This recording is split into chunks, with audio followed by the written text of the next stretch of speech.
Coming up on Kochie's Business Builders, the secrets to building a successful family empire, making the most of the Christmas sales period and standing out in a crowded marketplace.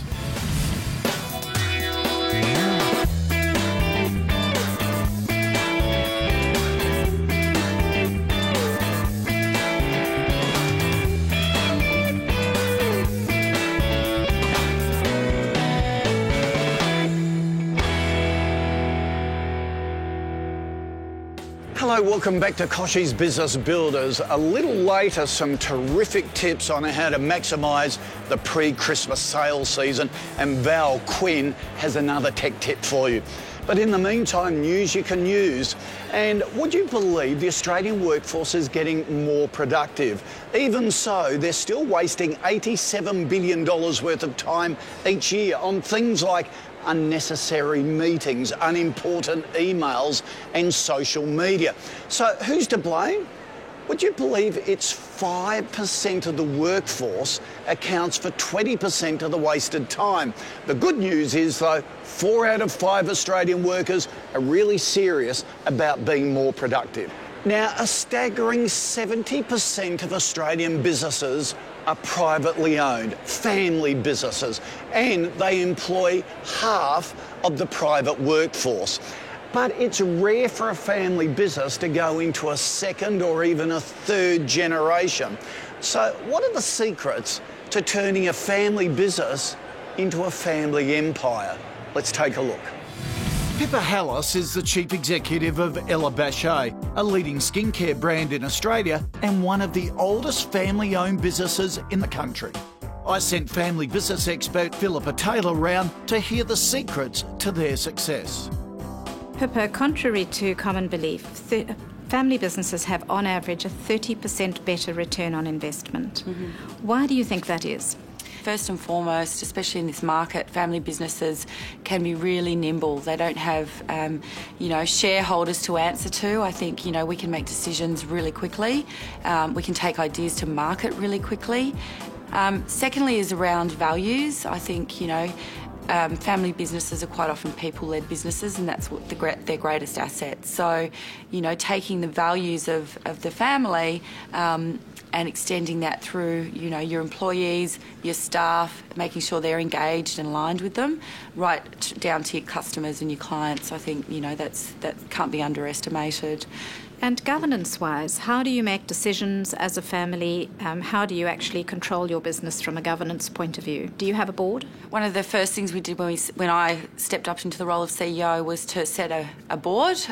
My father's the chairman, I'm obviously the CEO, and we have 2 non-family members on the board of directors. I guess the decision-making process for us was to make sure that we bring people in that complement my father and my skill set. So we have an external financial advisor and a management consultant, and their contribution is absolutely invaluable. That's been a progressive step since you've taken over as CEO, Pippa. Do you think that it's actually had a dramatic difference on how you set your strategy and on your business generally? Yeah, I do. I think it's really important for a number of reasons. It's brought more discipline to the business. We, spend an awful amount of time developing our 3-year strategy, and that obviously is started at a board level. We then, review that strategy every month to make sure that we hold everyone accountable, including ourselves. I think it also, adds to the dynamics because you do as a family member get so close to the business, and you can get very emotionally attached to certain decisions. So I think for my father and myself, we're both quite creative, entrepreneurial people. Having that third party to balance our point of view and our perspectives and be able to have really honest and open conversations is completely invaluable to the business's success. Now, some great insights from Pippa there. Look, as a family business, we can be more creative, we can be more dynamic, but we can also take some things from big business. That is, have a board of directors and hire outside staff that add to your culture, add to the dynamics, add to your skills. Now, there's a lot more of that interview on our website. If you run a family business, certainly go there at the end of the show, of course. Up next on Business Builders, how to really boost those sales in the run-up to Christmas. This business tip brought to you by NAB. We see Australian business. In the lead up to Christmas, we understand that business owners are looking for ways to manage their costs. For retailers and other businesses that accept credit card and debit card payments, we've introduced a new billing structure which provides greater transparency and control over the cost of processing different cards. This billing structure enables businesses to make informed decisions about the cards they accept. It also enables businesses to be informed about the costs associated with various premium and international cards and how they can manage these transactions. As Australia's leading business bank, we're committed to being open, honest and transparent in our billing approaches and having a fair exchange of value with our customers. Our billing structure is now the standard for all NAB merchants, so small businesses have the same level of transparency as larger businesses. We're the only bank to offer this level of transparency and control through our billing structure to customers regardless of size. So to see how you could save money on your merchant fee, speak to a NAB business banker today. Visit nab.com.au/small business for more information. It's the lead up to Christmas. This is peak selling time, make or break for a lot of people. You must make the most of it. If you need some more inspiration, here come some great last minute tips to make sure you sell more. Elizabeth and her husband Michael own Rust, a homeware store with a wonderful mix of unique and antique pieces. They've just moved premises and need some advice on how to draw in the crowds before Christmas. I sent our sales expert Kieran McGuigan round to supercharge their Christmas sales blitz. Okay, Kieran, moving into the Christmas season, just wondering how soon is too soon to start promoting Christmas for a store the size of ours? I know the big department stores head in and really start promoting around September. Is that too early? My hot tip, and what I think is the best way to approach this, particularly in a new location, is that you should start asking your customers now, as they're walking out, if they've started their Christmas shopping. That will give you a very good indication about whether they're actively shopping at the moment. And as those numbers increase, in terms of people saying, yes, I'm actually shopping now, you will know that you should be marketing the store from a Christmas perspective. Right. And that's the easiest way to do it, irrespective of your location. Okay. Tell me about the volume. How many customers are you getting through the door? I have no idea how much foot traffic we get, but I know that we get a lot of traffic on weekends and midweek as well. We certainly need to know how many people are coming into the shop and on which days and which time of day they're coming in. And that's a relatively easy thing to facilitate. You can either have someone sitting there with a counter, right, or easier, there's small electronic devices you can put in the door that will just electronically count traffic as it comes in and goes out. Okay. And having that information will allow you to start measuring responses to advertising, for starters. So if you run an ad in the local paper and you have a spike, or you think you have a spike, this will give you real data or real information that will tell you exactly how many people came in and when they came in. Just as a good general rule in any retail business is, if you can increase your foot traffic, step one, and then increase your conversion rates in terms of, i.e. get them to walk out with more products under their arms and in their shopping bags, then that's a golden rule of success. And our question is, well, how do we and what do we need to do to make that happen? So basically with the shop frontage, how can we improve on the look of it and to get people in? Making it as open as you possibly can, as inviting as you can. And it's already 99% of the way there. And also with Christmas coming up as well, because the chances are that it's jam-packed with glitter and trees and things with stars on them and Christmassy looking stuff. But if it becomes too Christmassy, then it looks like just a Christmas gift shop, as opposed to what the full glory of the shop. So I think that on certain days you may want to change the ambience. So it's not one size fits all. It's not like it's the same on Monday as it is the following Monday. Each day, and particularly at the weekends and seasonal aspects such as markets, you may want to change the layout to suit the amount of foot traffic that's coming in and the amount of demand and the ambience to suit the market. Kieran's got plenty more tips on the extended interview through the website. After the break, succeeding in a crowded marketplace, a fruit juice company with a twist. This business tip brought to you by Yellow Pages. These days, it's absolutely vital that your business be online. Simple as that. The good news is that getting a website is no longer a daunting and costly task. So here's a few tips to get you started. You don't need an expensive web developer. There's plenty of cost-effective resources online for developing professional websites. Make it easy to find your business. Make sure your business contact details are right there on the home page for everyone to see. Include details about your products and services. Online videos are a great way to do that. Avoid using flash features as they often cause issues when accessing the site.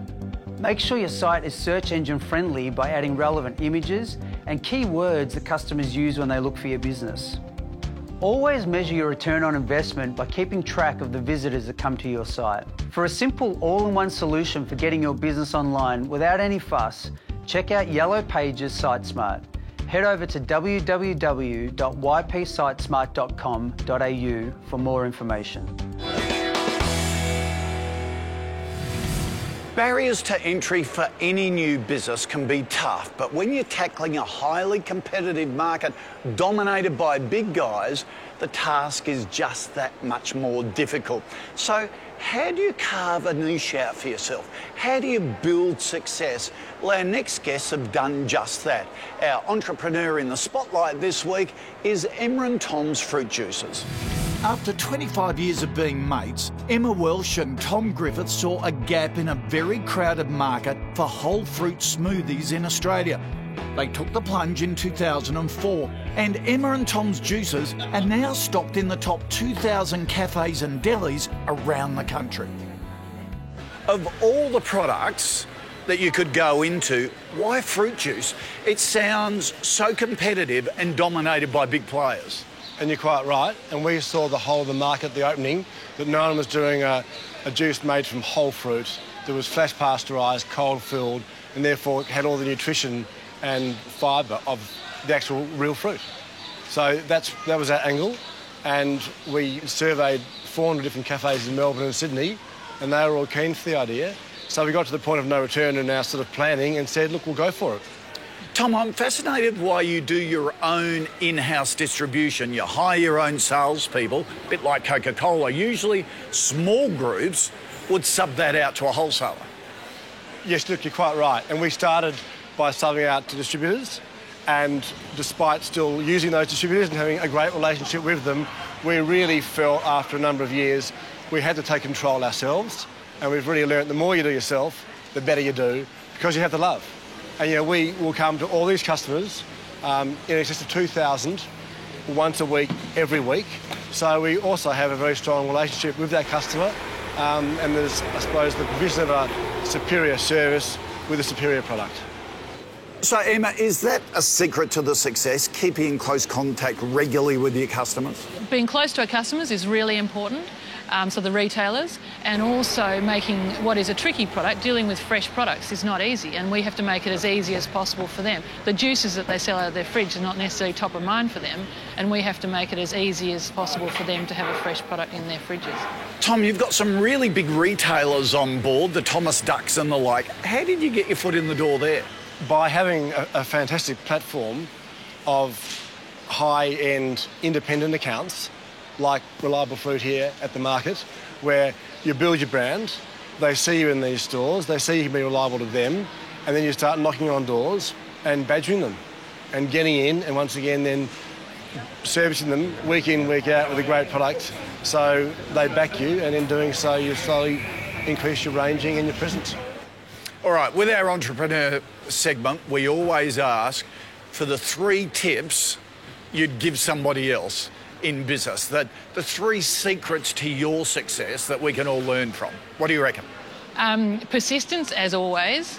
Having a great team of staff. You know, you've got to have good people. If you have great people, everything's easy. If the people are not so good, everything is very difficult. And we've got to have a great product. I mean, it can be packaged well, it can be looking nice, it can be in the right cafe. If it doesn't taste great and the customers can't see that it's a great product, they'll never buy it again. And the other one for us is everything costs 3 times as much and takes 3 times as long as you expect it to. I bet everyone can relate to that. It's fascinating, isn't it? These guys really do follow the old motto, if you want something done right, do it yourself. Even to the extent of building their own in-house sales force than using distributors. Look, go to koshysbusinessbuilders.com.au to see the full interview. Coming up next, it's time for Ask Koshi, where we answer your burning business questions. This segment brought to you by Yellow Pages. Simon, why is it so important for small businesses to have a website as an online presence these days? Well, what we see is that customers are going to websites for information all the time. It's the information age. They don't just want to know where you are and what your brand name is. They want to know when you're open, what's happening on this public holiday, what products do you have, what are the prices, what are the ratings and reviews, the safety issues. There's so much information that a customer wants these days, and you can't handle that level of interaction just by phone calls. They want to go to the website to get that info. So, Simon, what's the first step? A lot of small business owners intimidated about who they should see. How much will it cost? Yeah, there's a lot of local businesses that are being ripped off with expensive bills for websites. Less is more in the case of a website for your local business. You want to keep it simple, and you want to work with a big brand partner that you know you can trust. And these days, getting a website can be very inexpensive, less than $100 a month to have a really good quality website. Wow, that's achievable for anyone, isn't it? Yeah, and there's no reason why any local business can't have a great quality website these days. All right, so what are the most important things in developing a website? Make sure that your website clearly shows your branding, clearly shows the basic marketing information of opening hours, your address, your phone number, the products you have, really simple things, because that's what customers are generally looking for. You read a lot about search engine optimization. What does that mean? How does that help? Yeah, it's about optimising your website so that people can find it on Google when they do a search. And what you need to do is think about who your customers are, when they're searching for your business, what sort of words they're going to type into the search, and then you make sure that you have photos and videos and text on your website that matches that search. And when your competition's on the web, how can you keep ahead of them? Again, that would really come back to business basics. Think about what you're famous for, what you're great at and best at. How do you compete? And they're the things you should highlight on your digital presence. For more information, visit yellowadvertising.com.au. It's Tech Tip Time with Val Quinn. Now, as every small business owner knows, cash flow is king. This is especially true when making big-ticket purchases like computers and laptops for your business. Now, a lot of small business owners will resort to leasing their technology, which is fine because it spreads the cost of the technology over the term of the lease. However, there are some things that you should really keep an eye out for when leasing. You should always think about what will happen at the end of the term.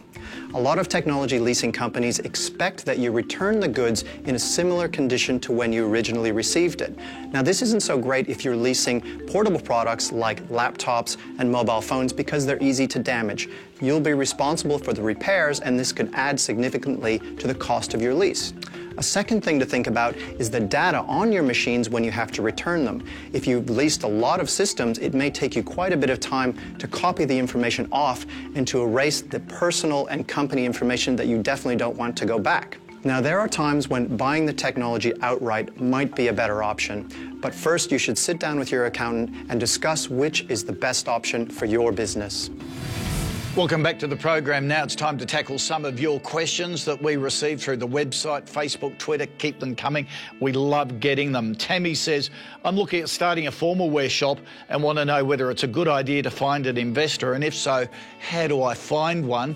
Tammy, it's a very big question and one which you need to think through really carefully. Number one, bringing in an investor means they have a say in running your business. You've got to work out whether you want that to happen.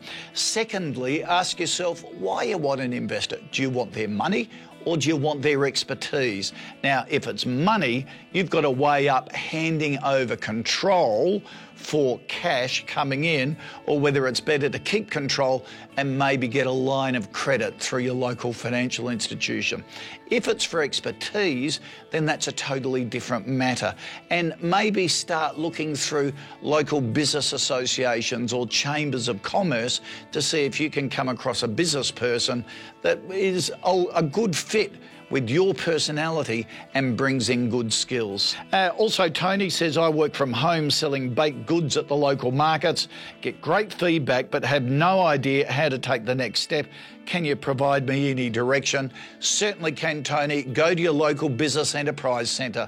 They're usually attached to chambers of commerce in your local region. So business enterprise centres are set up to help people start new businesses.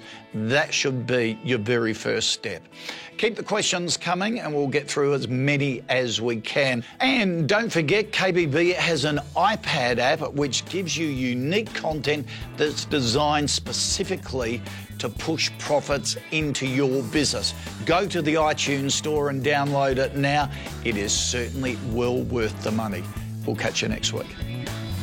Next week on KBB, how to build a winning workforce. The Australian Tax Office tells us what ticks them off, and global makeup magnate Napoleon Purtis shares his secrets to international success.